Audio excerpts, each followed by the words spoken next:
I'm back. Back Porch is back. Football is back. Riding solo dolo here on the NFC East Preview. That's a big. Oh no! Just having a lot of fun by myself here. New toys. Just riding solo. Call me Colin Cowherd. NFC East Preview, man.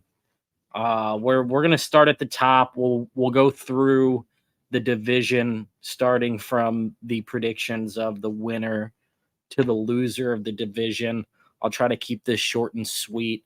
I know the blogs are very easy to go down, find your team, and go ahead and just read what you want to read. But I'll try to get the timestamps in here for that as well. I'm not going to spend too much time on each team. But I'm going to start at the top with the Philadelphia Eagles. Obviously, going to take them as the layup to win the division this year. Very competitive division.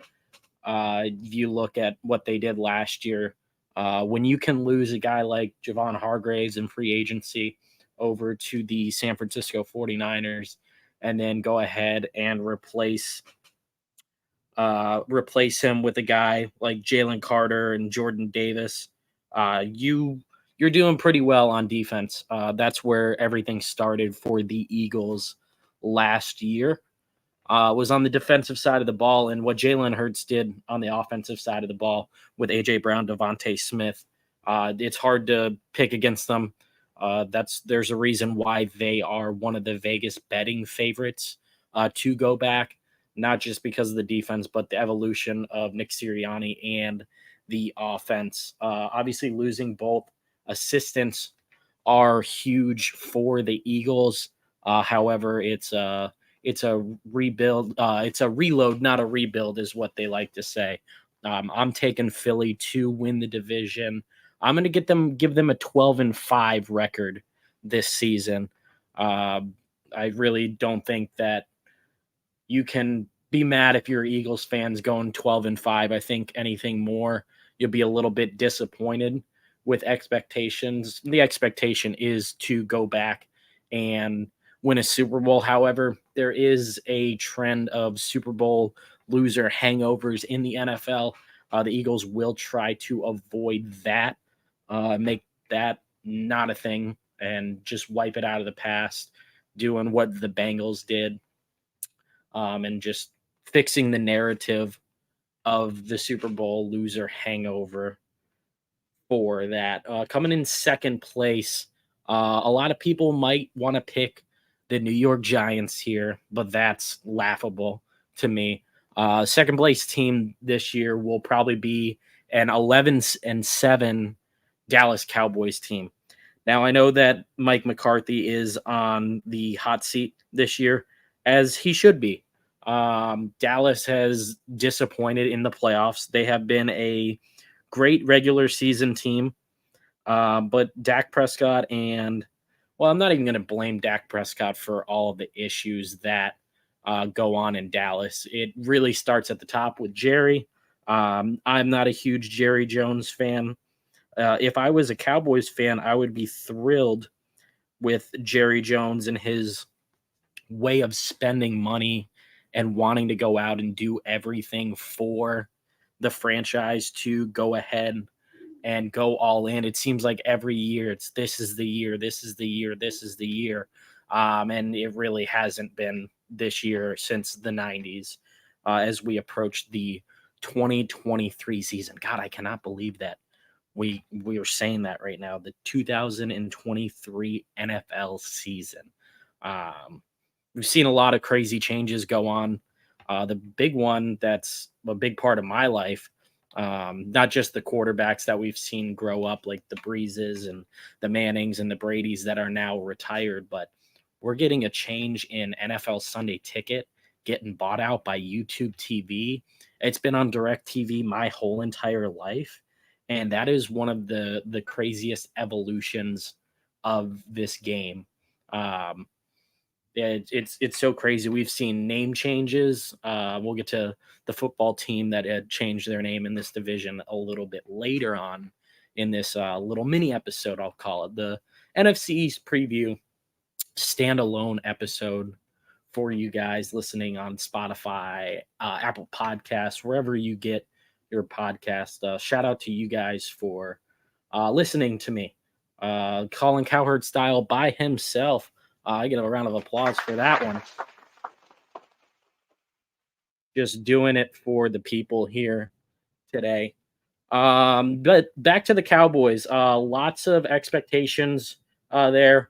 One of the biggest changes for Dallas is the loss of Ezekiel Elliott, and I wouldn't really call it a loss, just because the workload on him was just so much. But now they turn over Tony Pollard, who was absolutely electric last year. I think that Tony Pollard is a great running back. I think he has the potential to put up great numbers. He thrived in the role that Dallas gave him last year. He's very explosive, can run through the tackles, really great in the open field, but he's very underrated as a one-cut running back. The one thing that I do worry about Tony Pollard is with his size, can he take on the full workload? I think if they give him 30 touches a game, he's going to end up breaking down. But knowing Mike McCarthy's offense and how much money they are giving Dak Prescott to be that dude at quarterback, I mean, right now it's not a lot compared to everyone else that's getting paid around the league. But I know Mike McCarthy will sling that ball around. So if they can keep Pollard between the 20 and 25 touch range per game, I think Dallas will be successful on offense to complement their insane defense. Micah Parsons leading that unit on the other side of the ball. He's incredible. He was incredible at Penn State. One of the top guys coming out, and he's lived up to the expectations, and he has earned every single penny that he is going to get paid here in the next couple years. Stephon Gilmore at corner with Trayvon Diggs. The secondary was a little bit shaky at times last year in Dallas, but at the end of the day, that's the style they play. They're high risk, high reward. They're ball hawks over in Dallas. The one thing that I worry about them is the coaching. I'm not a Mike McCarthy fan. Won Super Bowl with Aaron Rodgers. Very disappointing in his playoff appearances in Dallas as well. If they don't make the NFC Championship game this year, I really think that Mike McCarthy should be fired, without a doubt. I don't care if they win 15 games this year. If you don't at least get to the NFC title game this year, they have to make a move. And they did lose Kellen Moore, calling plays offensively for them to the Chargers. He was going to be a head coach one day anyways.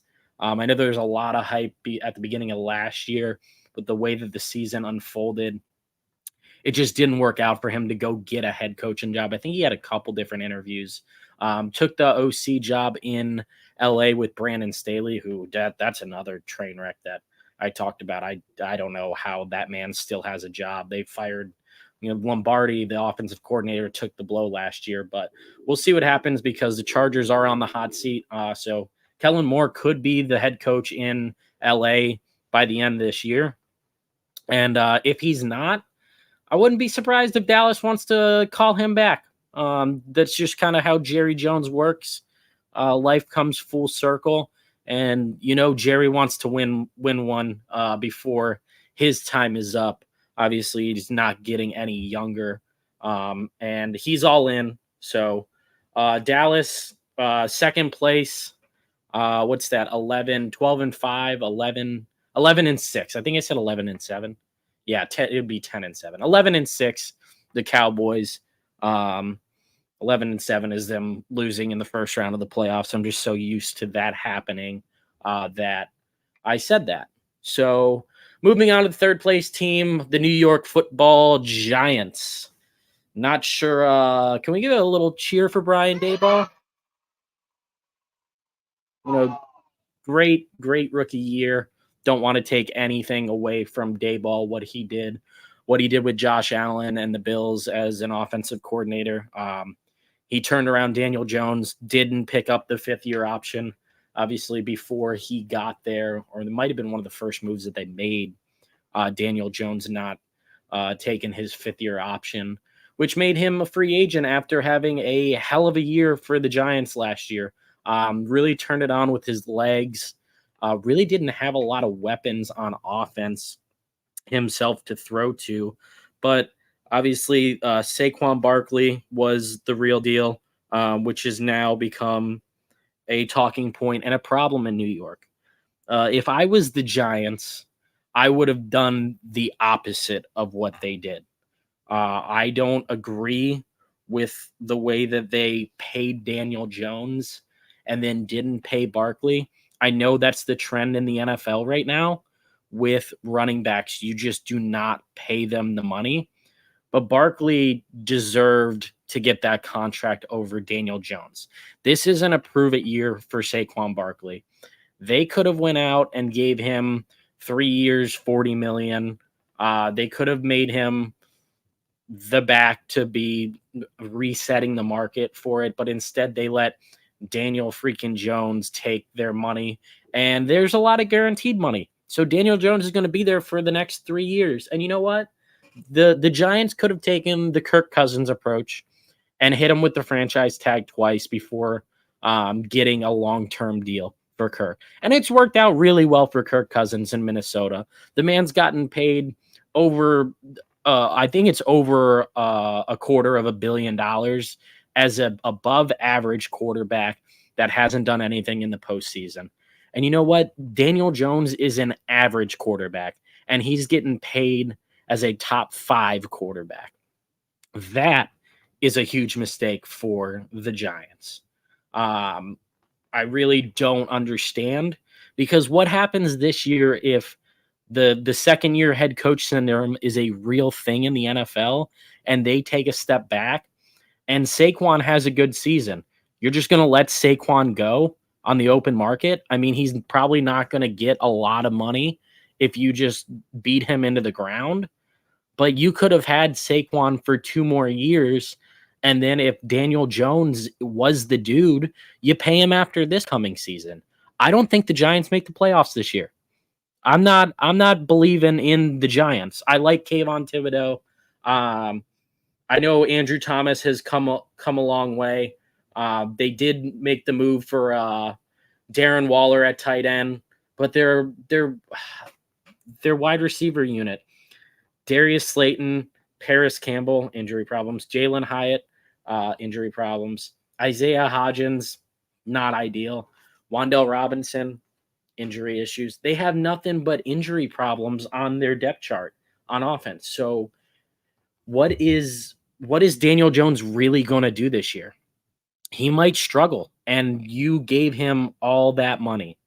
And I tell you what, New York is not a friendly market for those guys. The quarterback gets attacked. Ask Eli Manning how it went.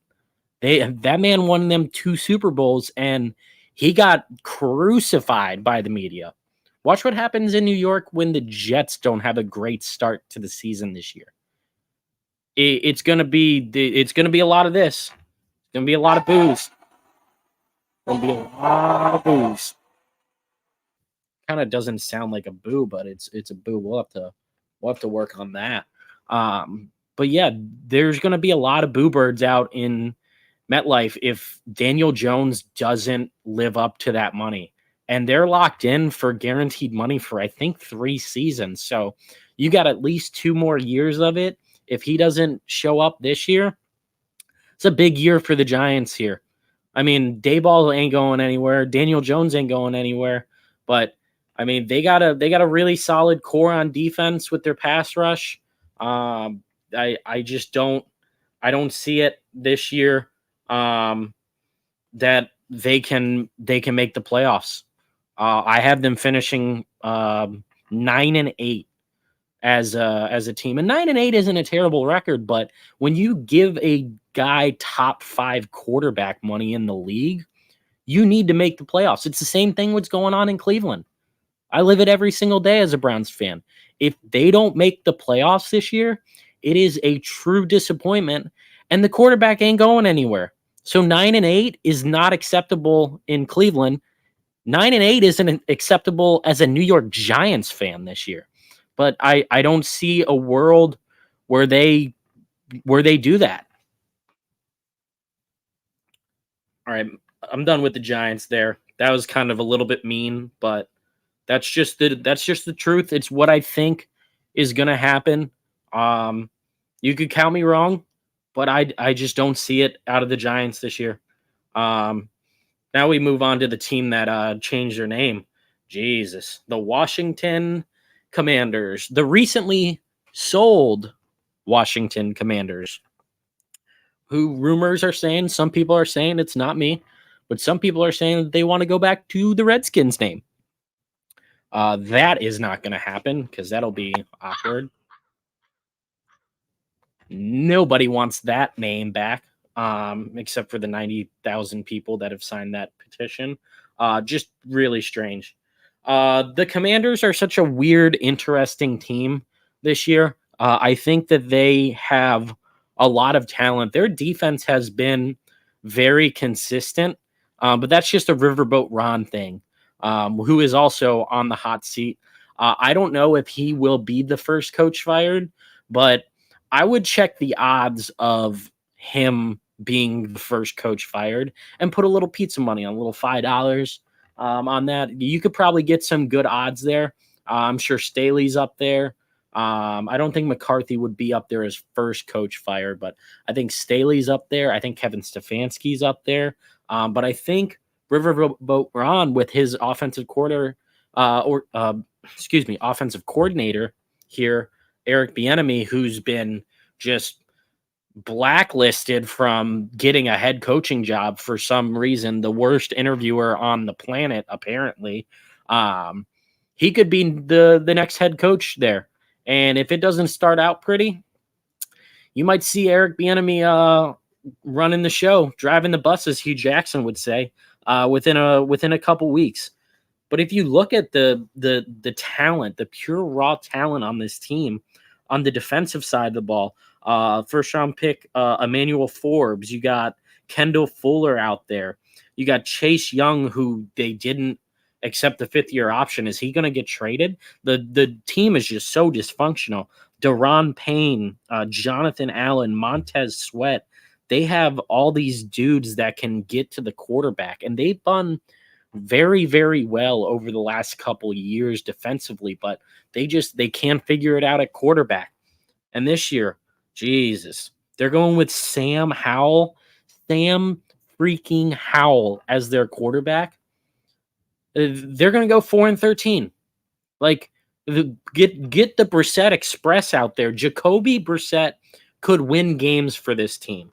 But until Sam Howell shows me that he can win a game, I don't know if he can in the NFL. This is like when the Browns trotted out Deshaun Kaiser as their quarterback and then proceeded to go 0-16. I don't believe it. I cannot believe that it's not Brissett, but Brian Robinson's talented. Antonio Gibson has shown that he is a good NFL player. They got Scary Terry, Jahan Dotson, Curtis Samuel. They brought in Byron Pringle. They got Logan Thomas at tight end. Like, they got guys on this team that can produce, but they don't got a quarterback. So you're gonna trot out Sam Howell, and God bless his soul. I'm sure he's a great kid. But I don't know if he can win games in the NFL. He did not do very well in the ACC. How is he going to win games against NFL football teams, rosters that are 100 times better than the ACC? You're going to tell me Sam Howell's going to win games in the NFL? And those are some talented players on offense and defense for these guys. So step one for Washington was to sell the team. That needed to happen for them to turn it around. But step number 2 is to get the quarterback. And honestly, they might just be tanking for Caleb Williams. Bring out the shirts. Just Collapse for Caleb is starting in Tampa.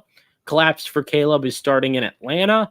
And Collapse for Caleb is going to be in Washington as well. Keep Caleb Williams out of my AFC conference, and I will be very, very happy human being. Final prediction, 4-13 is definitely where I'm going for the Washington Commanders. So we got the Eagles, 12-5. We got the Cowboys, 11-6. The Giants, 9-8. And the Commanders, 4-13. That is your NFC East preview. And I just did that by myself for 21 minutes. Thank you. Thank you. Appreciate you guys giving me the listen. Make sure that you subscribe to the YouTube. Make sure you go to Instagram at the Back Porch OC on Instagram. Go ahead and give us a follow. Nate has been killing it with the college football content, NFL content to be continued. Enjoy week 0 this weekend, baby.